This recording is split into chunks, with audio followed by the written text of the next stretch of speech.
آپ نے کبھی نہ کبھی دیکھا یا سنا ہوگا کہ عدالت نے کسی مجرم کو اس کی دماغی حالت کے باعث بری یا سزا میں کمی کر دی ہے۔ یہ آپ جانتے ہیں کہ عدالت کا کام شواہد ثبوت کی بنیاد پر فیصلے سنانا اور الزام یا دعویٰ کو سچا جھوٹا کرنا وکیلوں کا کام ہوتا ہے۔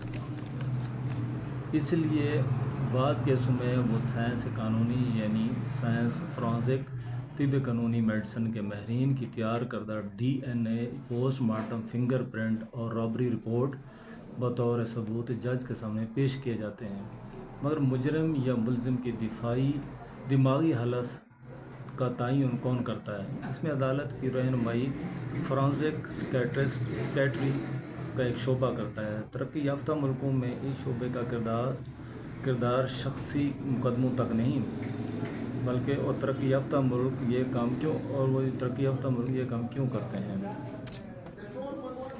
تاکہ ان کے ملک میں جرائم کم سے کم ہوں، ان کو ختم تو نہیں کیا جا سکتا، سوسائٹی میں بہتر رویے اپنائے جائیں، لوگوں کے کام کرنے کی صلاحیت بڑھے۔ پاکستان میں فرانزک سکیٹرز کو کیا مقام حاصل ہے؟ ملزم یا مجرم کی نفسیاتی حالت کو کیسے پرکھا جاتا ہے؟ کیا ماہرین کی رپورٹس زیر سماعت مقدمے میں کوئی مثبت پالیسی بنانے میں کامیاب ہو سکتی ہے؟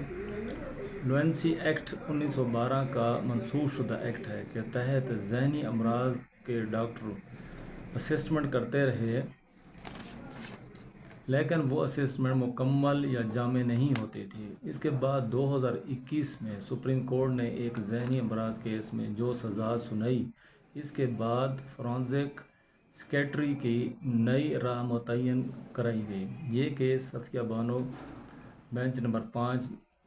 اسی طرح یہ دنیا کے انٹرنیشنل سٹینڈرڈ کے مطابق فیصلہ تھا۔ اس پر کتنا عمل ہو رہا ہے؟ اب ہمیں دیکھنا ہوگا کہ گزشتہ کئی برسوں سے کئی گھناؤنے جرائم یعنی اغوا، ریپ، قتل، ڈکیتی جیسے جرم کا ارتکاب کیا گیا۔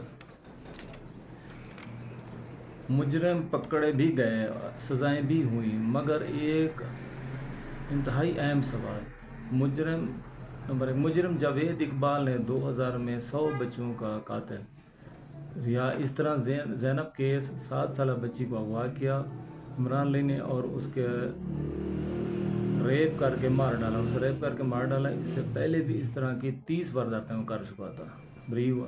یہ مجرم پکڑے بھی گئے، سزائیں بھی ہوئیں۔ جرم تو پورا ہے، لیکن مجرم ذہنی مریض بھی ہیں۔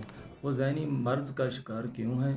اس طرح اگر کسی واقع ہونے کا سبب معلوم ہو جائے تو وہ سبب دور کر کے آئندہ ایسے واقعات کو روکا جا سکتا ہے اور اس کی شدت کو کم کیا جا سکتا ہے، ان کو نظر انداز نہ کیا جائے۔ ہمارے سکیٹرسٹ ٹرینڈ نے اس رپورٹ رائٹنگ میں ایکٹس ریئس بلا ارادہ جرم، مینس ریا ارادتاً جرم، اور جو ایکٹ ہوا ہے اس کے درمیان ڈفرینشیٹ نہیں کرتا۔ اس طرح امداد علی کیس میں ایک دفعہ سزائے موت ہوئی، پھر سپریم کورٹ نے ریورٹ کیا اور واضح لکھا کہ آپ نے صرف تفتیش نہیں کرنی بلکہ پوری رپورٹ دینی ہے اور مستقبل کے لیے ریکمینڈنگ بھی دینی ہے۔ اس کو مزید بہتر کیسے کیا جا سکتا ہے؟ اس کو ریہیب کیسے کیا جا سکتا ہے؟ کریکشنل سکیٹری کا ایک ٹرم ہے جو پوری دنیا میں رائج ہے، وہ کیسے کیا جا سکتا ہے؟ مقدمہ فوجداری کرمنل ہو یا دیوانی سول ہو، سچ یا جھوٹ، ملزم بے گناہ یا مجرم ہو، اگر مجرم ہے تو سزا کم یا زیادہ عدالت نے فیصلہ گواہ و ثبوت کی بنیاد پر کرنا ہوتا ہے۔ لیکن جرم کا شکار ہونے والے اور ان کے لواحقین تو چاہیں گے کہ مجرم کو زیادہ سے زیادہ سزا ہو اور رعایت نہ برتی جائے۔ ایسے میں کسی مجرم کی سزا نفسیاتی مجرم سے رعایت انصاف کے منافی تو نہیں اور متاثرین کو انصاف سے محروم کرنا تو نہیں بنتا۔ پاکستان میں ذہنی صحت پر کام ہوا ہی نہیں، اسکول ٹائم سے شروع ہونا ہوتا ہے، وہاں سے اچھی تربیت نہیں ہوئی، کوئی روک ٹوک نہیں ہوئی، وہاں سے بچہ بری عادتیں اپنانا شروع کرتا ہے۔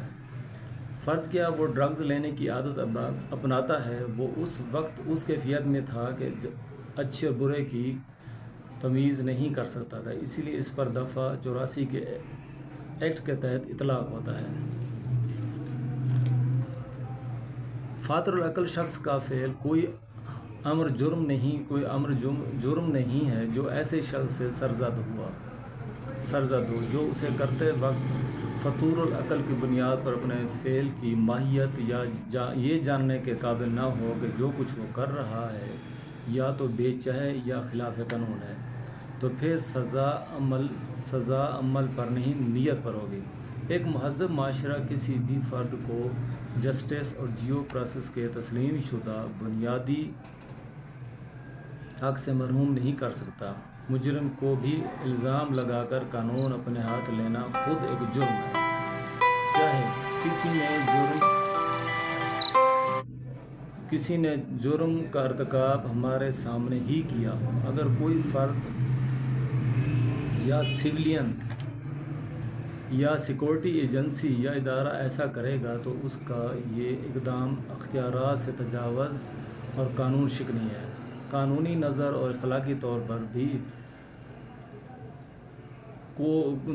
کوئی اختیار نہیں، نہ کسی کی ذہنی کیفیت، نیت کے ارادے کے بارے میں رائے دینے کا حق نہیں ہے۔ یہ کام فورینسک سائکیٹرسٹ کے ماہرین کا ہے، اور کسی کو قصوروار یا بے قصور ٹھہرانا جرم کی نوعیت کے اعتبار سے سزا سنانا عدالت کا کام ہے۔ ذمہ دار شہری کی قانونی اور اخلاقی ذمہ داری ہے کہ سچ بولے، ہمیشہ سچ کہے اور کچھ نہ کہے۔